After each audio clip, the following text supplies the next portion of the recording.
Shalom, good afternoon.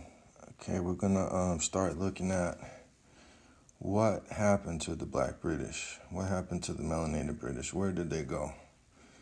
And it's interesting because when you start to look at former British colonies, most of them are places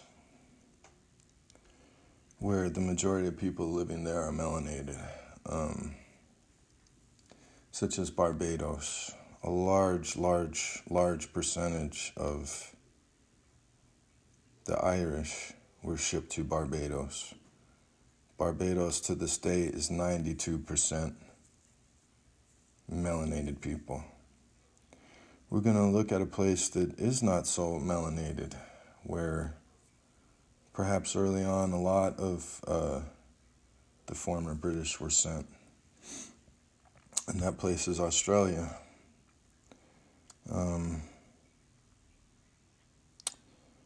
Australia was founded by the British in 1788. Okay, this is a book called Black Founders, talking about the melanated people that were on the first boats to Australia. And we're going to see that this article admits that there was melanated people on that first ship. And they put the number quite low, but what I see here is just an admission that there were black people being sent there. Now, the numbers could have been much higher than what they profess to be. However, unless we can find a community of melanated people around there, it's of little use. And even more so, unless we can find a community in the area of melanated people that are claiming British titles, that would be very helpful to explain what happened. I wonder if we can find that. You know what? I did find that. All right, so let's go ahead and read this here. It says, to most of us, I'm going to start at the top. To most of us, it is a truism that Australia, non-Aboriginal Australia, that is, has always been white. No, that's not a truism to us. White British soldiers, settlers, and government officials, white British and Irish convicts. But there were at least 12 or probably 18. You see, they can't even get their false number right.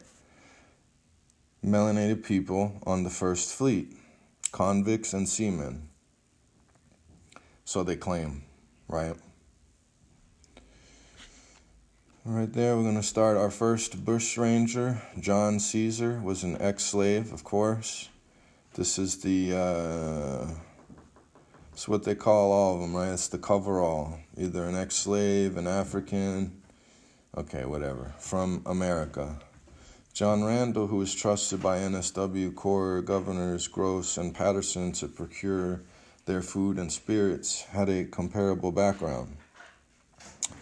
There were, as historian Cassandra Peebles, who wrote this book, rightfully says in her insightful book, Black Founders of this country, they were mostly men who were as important to who we are as people like John MacArthur, I looked these people up. John MacArthur was an early sheep baron, turned Australia into a major producer of wool, which is interesting because this is what was going on in England at this time, in Britain at this time, with the Enclosure Acts and you know, just a lot of different things. So anyway, let's see John Caesar. Who's John Caesar?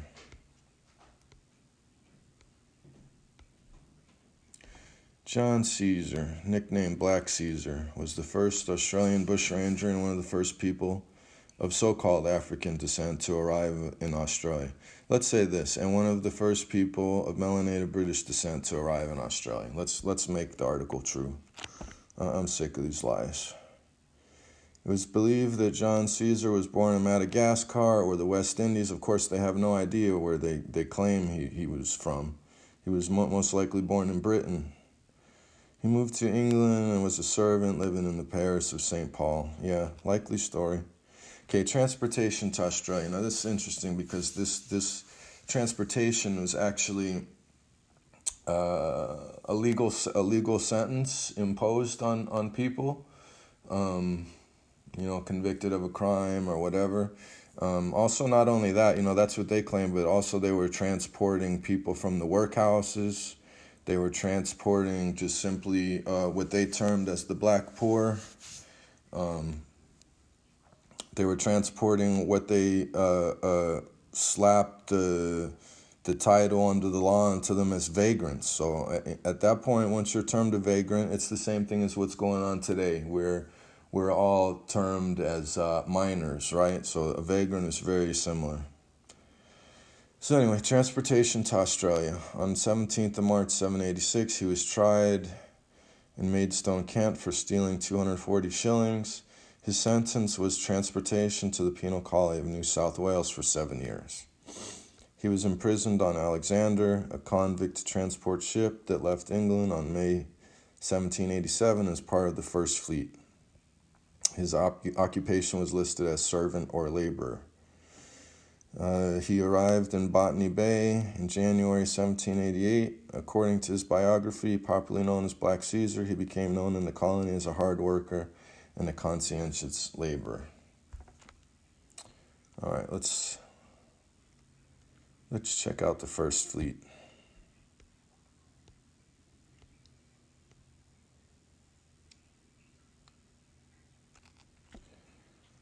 Starting from the top, the First Fleet was the 11 ships that departed from Portsmouth, England, on 13th of May, 1787, to New South Wales, the penal colony that became the first European settlement in Australia. The First Fleet consisted of 2 Royal Navy vessels, 3 store ships, and 6 convict transports, carrying between 1,000 and 1,500 convicts, marine seamen, and civil officers, and free people. Accounts differ on this number. See that? That's why I'm like, well, they could all have been melanated people, But where did they go? That's the important thing. Where did they go? Because other former British colonies, such as Belize, such as Honduras, such as Barbados, such as, I don't have it in front of me, but there's a lot of other, Montserrat, Antigua, these Jamaica, these are still to this day highly composed of the population, highly composed of melanated people. So it's pretty obvious. And the funny thing about the places like that is that they actually claim that that's where the Irish, the white, so-called white slavery were sent. They're masking what was the true white slavery. It's interesting. There's a few books that have been pointed out, like White Cargo. I know that's a so-called story of so-called white Irish being shipped to Barbados. But look at the population of Barbados. Where's the non-melanated people in Barbados? There are not many. So it does not lend credence to their story that thousands, and we're going to get into this next, that thousands were sent there. Where are they? How come there's no non-melanated people in Barbados today? Okay, so in a large quantity of stores. From England, the First Fleet sailed southwest. Okay, 1788. One other thing that it had in this article was that it said that there was 11 children born. There it is. See that? Convicts' children. There was 11, and then there's 11 more born on board. Convicts on a prison barge, what you would transport convicts on, right? Wouldn't they be shackled and all that sort of thing, Just tired of the fucking lies, man. Like, okay, there's 11 children born on the voyage. That doesn't sound like they were convicts. The men and women probably wouldn't be transported together. I mean, come on.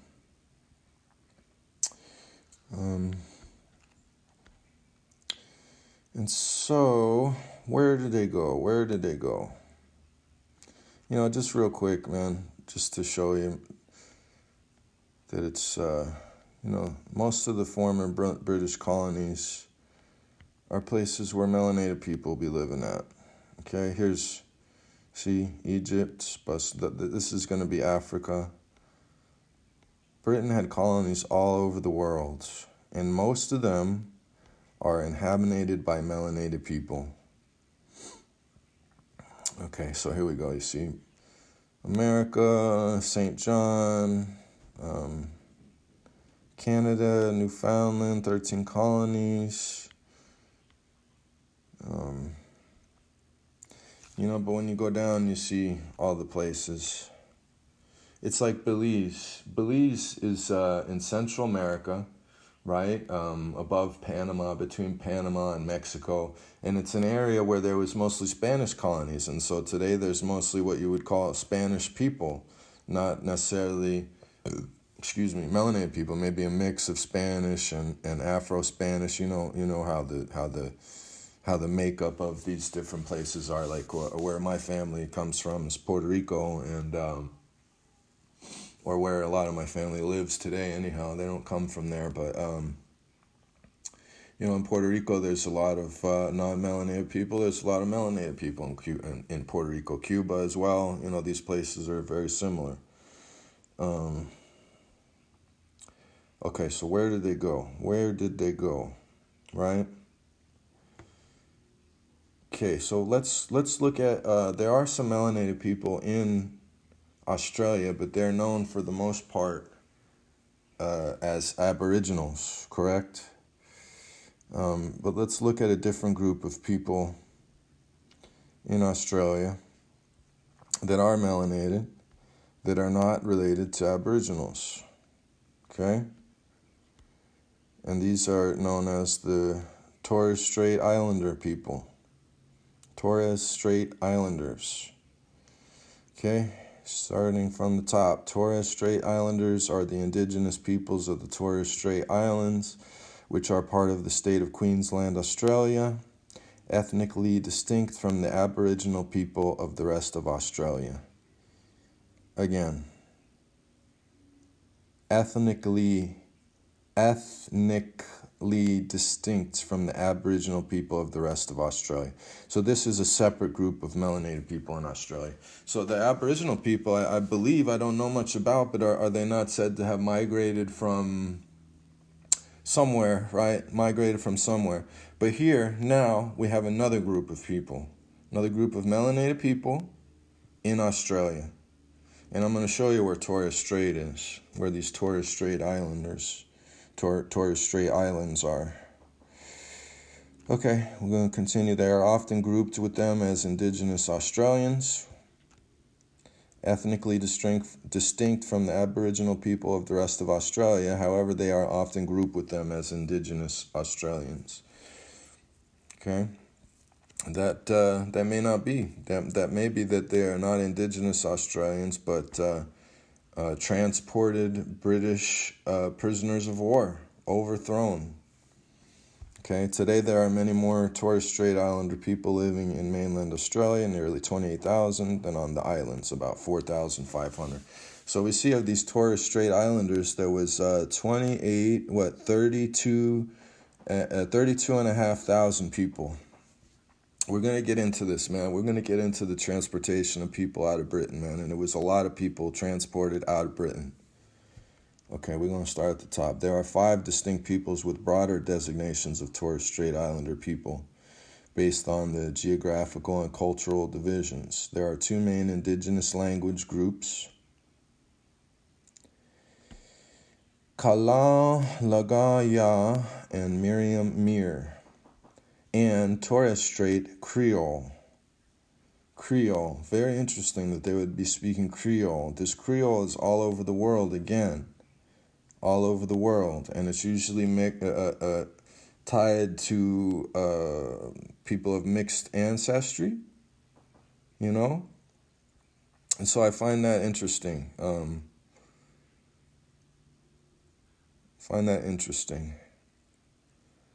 Okay, so Torres Strait Creole is also widely spoken as a language of trade and commerce. The core of island culture is Papua Austronesian, and the people traditionally a seafaring nation. Okay. So we're seeing Creole peoples again tied into this. But what I want to get into real quick here is where did these so-called Creole peoples come from? These so-called mixed race peoples. It's claimed about Creole people that they were the result of the conquistadors and the explorers. Here's their explanation for where the Creoles come from. These conquistadors and explorers, of course, according to them, non-melanated peoples going into new domains and lands and finding melanated peoples and mixing with them and creating these Creoles. However, with what we've learned, it seems more clearly that I just wanted to show you real quick how they're really all over the world. Creole people are all over the world, and I'm not bringing this forth to say anything bad about mixed race people. My new beautiful son is a mixed race person. Us people, whatever race we are, that simply try to follow the Most High and don't have any aspirations for power grabs, or what non-melanated people like to term as political moves, is really power moves. These are really moves for oppression. And so there have been different non-melanated groups, or perhaps groups of mixed ancestry that have made power moves over the centuries. A good example is Moroccan Jews. Moroccan Jews are a race of non-melanated people that took advantage of what the barbarian system was trying to do. The barbarian system was trying to overthrow Israel, trying to create a new state for so-called Jewry of the world. You see? And that's a political move. That's a power move. That's an oppression move. You see? People like my son, people like normal people that aren't part of groups that try to oppress are absolutely, not part of this. This is about these groups of people that made these moves. Another good example would have been the Mamelukes. The Mamelukes actually rose to power overall, so they could have been responsible for transporting peoples around.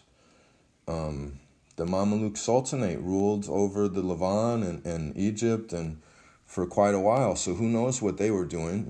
That was a political move, a power move, an oppression move, a grab for power, you see? And so that's why I'm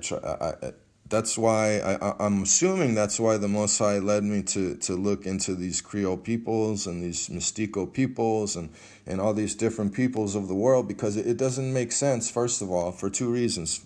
First of all, the first reason, some of their groups have made these political moves, these power moves throughout history. Second of all, just the fact that they exist all over the world when, these places that were supposedly discovered were full of melanated people, and the people that supposedly discovered them were melanated people. So where do these Creole peoples come from?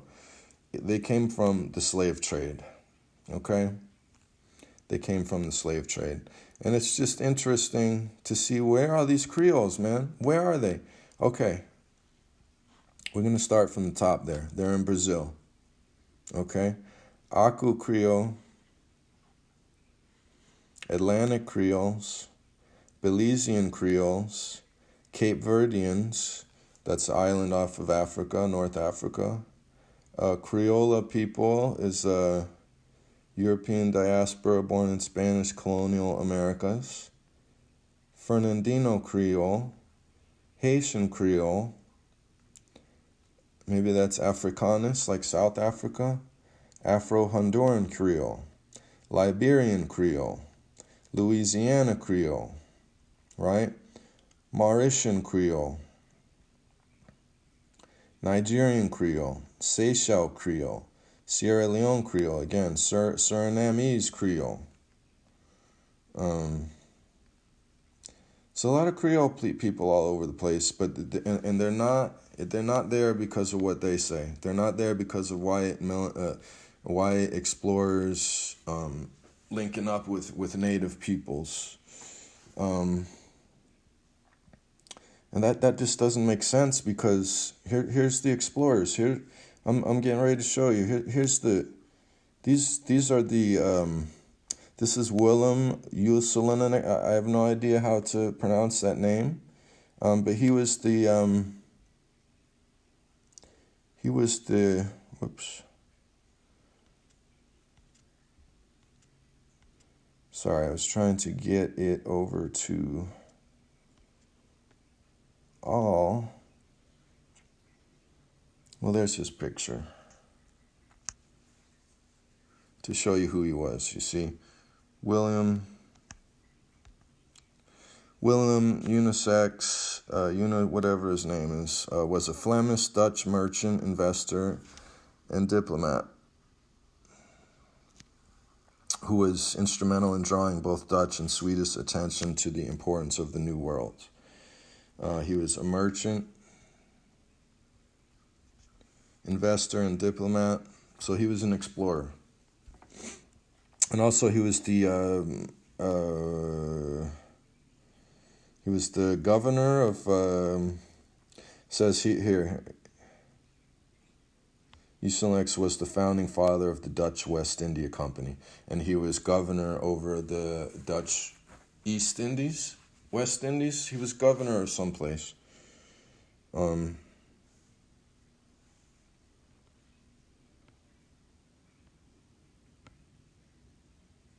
And there's his picture.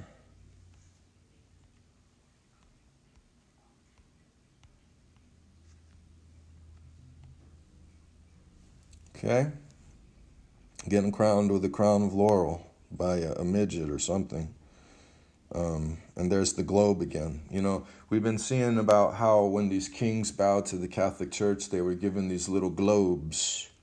You know, and I believe that's when the merchants started making deals to go out and colonize the world, rape the world. And there's the globe.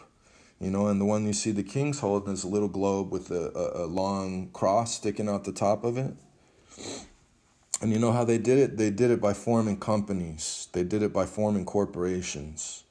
The first corporation ever was the Muscovy Company, founded in London in 1550s, better known as the Mystery and something. I got to look up the name. This is one of the next videos is going to be about them, but very interesting title. Look it up for yourself, Muscovy Company, and look up the original title of it.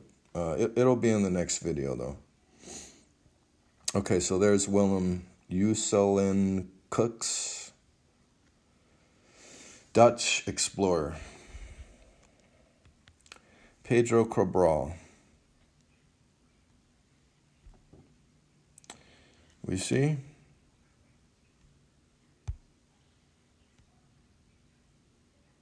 Pedro Alvarez Cabral was the first European to discover Brazil and also established a successful sea route to India, and was a leader in commercial expedition. He was Portuguese. Navigator, explorer, regarded as the European discoverer of Brazil. So this man discovered Brazil. There's a lot of... Brazil is well known for mixed race peoples. But I'll tell you, they didn't come from the explorers mixing with the natives. Because here's Pedro Cabral. Here he is. You know? So how did Pedro Cabral find Brazil and start mixing with the natives, also melanated people, and then you get mixed people? No, the mixed people came when Pedro Cabral started bringing his white slaves with him, you know? Okay. There's Pedro Cabral. Now this gentleman, it's very strange because a lot of these older pictures are mistitled a lot of times or whatnot, but this gentleman, Hendrik Brouwer, seems to be the same person as Pedro Cabral, but they are both, you know, they're both have the right titles. I think maybe they just looked alike. I don't know. It's not the same person, I don't believe. And we'll see who this Hendrik Brouwer was. He was Dutch explorer. Oops, sorry. Dutch explorer and governor of the Dutch East Indies. Sorry, he was the governor, not Willem Uselix. William Uselix founded the company, and this guy is governor. Okay, 1643. Okay, right about 1600 most likely. And just real quick, here's Dutch. This is Dirk van Olland. Want to look at who he was. This is a little more difficult because this is from earlier, I believe, 10th, 11th, 12th century, something like that. And anyway, he was from Holland. He was Dutch explorer. Okay, Dutch explorer.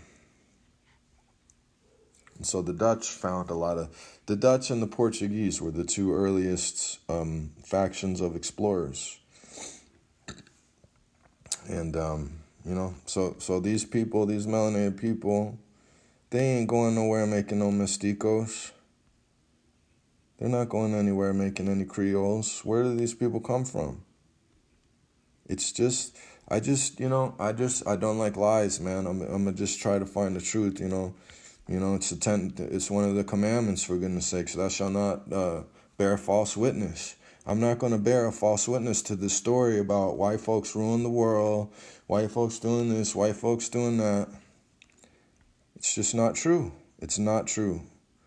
I'm white. I don't have anything against my people, so to say, except that for their actions and lies. But, you know, it's not true. What they say is not true. Okay. These are old Dutch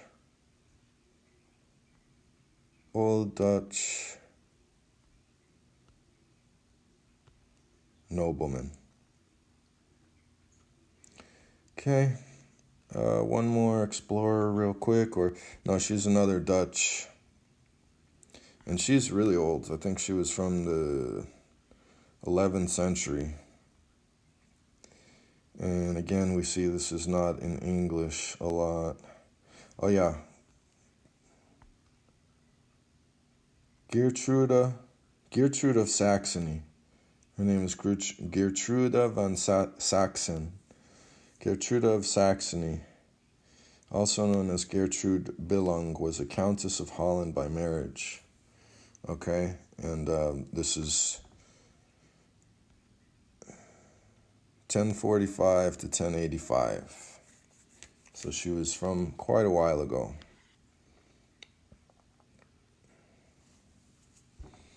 And we see these other images that they have, but there's her real image. You can always tell the real image because they come from engravings. They have a different look. They have a different look from these paintings and drawings. And there's Gertrude of Saxony. Okay. We're going to go ahead and finish up here. So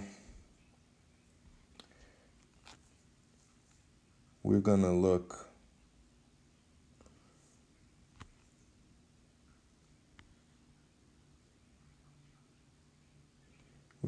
at where did they go? Where is there any area in this area that, okay, where they might have went. And by the way, look, okay, you see Australia right there at the bottom left, and you see Papua New Guinea there at the top left, And you see that white box right there, Papua New Guinea. And behind that is where the Torres Strait Islands are, okay? And then, right around the corner, going around this Port Moresby, down to Samurai. I've heard that Samurai was, had something to do with melanated people. Across the Solomon Sea, across the Solomon Islands, right here to center screen, New Britain. And there's a channel in between New Britain and New Ireland called St. George's Strait, just like the real one in Britain, just like the so-called first one in Britain. Maybe this was the original Britain. Maybe that's the real Britain. I don't know how to explain it, man. I only learned and heard of these strange things that have been going on with this false history recently, and I just found it so strange and wonderful that I had to know for myself. I had to know for myself. So we see the title, New Ireland, Hibernia in the South Pacific. Okay? There's another map there with the long island of New Ireland and the shorter island of New Britain right there. Okay. If you are like me and love to browse an atlas in the days before the internet, you might possibly have happened upon a seemingly innocuous speck of island on the opposite side of the world, which rejoices in the name New Ireland. I have come across it in childhood and was fascinated by what this near namesake of ours in the Pacific might be like. Little did I know, a decade or so later, I'd wind up living there for 2 years. In this post, I'm going to tell you a little bit about what it's like to live at this place. From the top, map above shows the main island of New Ireland, ominously shaped like a musket, which is about 220 miles long and as little as 6 miles wide in places. There is a chain of mountains running down the spine, and these rise to over 7,000 feet. In the wider bit, at the southeastern ends, there are about 30 other inhabited islands within the New Ireland province. The map below shows how New Ireland fits into the state of Papua New Guinea, where it is just one of the 21 provinces and definitely a bit of an outlier. Note its big brother, New Britain, immediately to the south. Just gonna flick down here. I know there was some more interesting stuff here. Seeing some pictures of what it looks like. And of course the inhabitants, the people. Again, not related to Aboriginal Australians, right? Not related to Aboriginal Australians.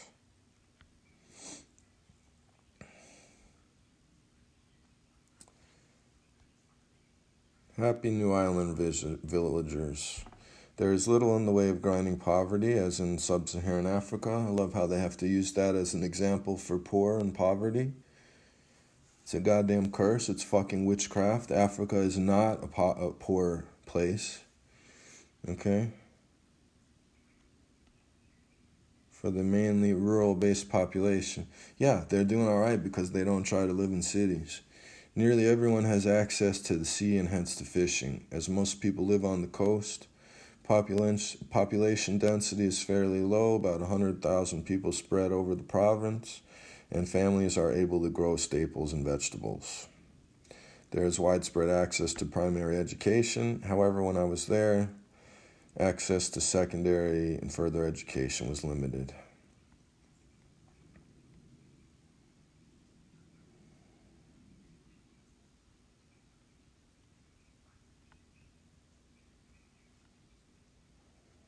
Okay.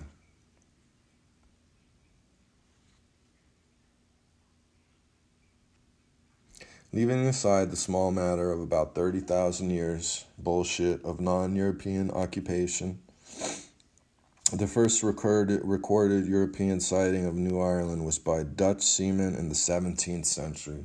Okay, so 1600s, Dutch seamen, maybe Van Holland, maybe I forget what the gentleman's name was that discovered Congo. He was also a Dutch explorer. Okay. But at that stage, it was thought to be part of a larger island to the south. In the 18th century, Admiral Carteret RN sailed up what became known as St. George's Channel between the two islands, and then gave New Ireland its current name. Germans started to colonize the island in the 19th century, planting coconut plantations, and the island was renamed New Mecklenburg. And Mecklenburg was the name of Germany before it was supplanted. Okay?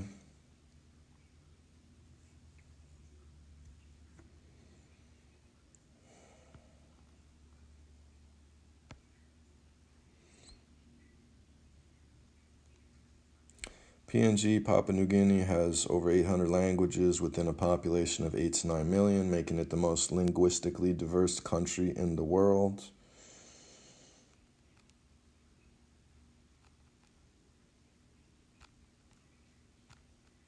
New Ireland has a modest 19 languages. Luckily, citizens do not make a demand that street signs, etc., are in their native tongue. Here we go again.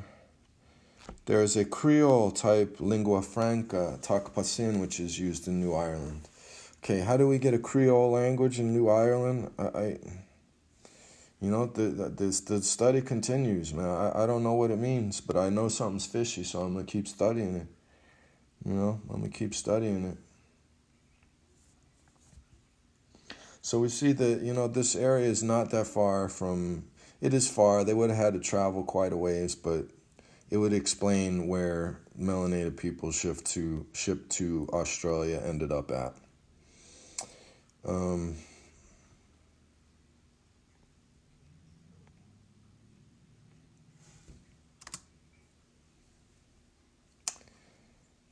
think that's it. All right, I'm going to begin back at you again soon. This is exciting stuff, man. We've already shown that Britain, and it's becoming widely known, many people have been teaching this and showing this and proving this online, that Britain was a melanated kingdom. And so somehow, some way, the barbarian got into the culture and supplanted them. And so we have on record of them being sent to Sierra Leone. We have on record of them being sent to many places. And we're going to start examining this.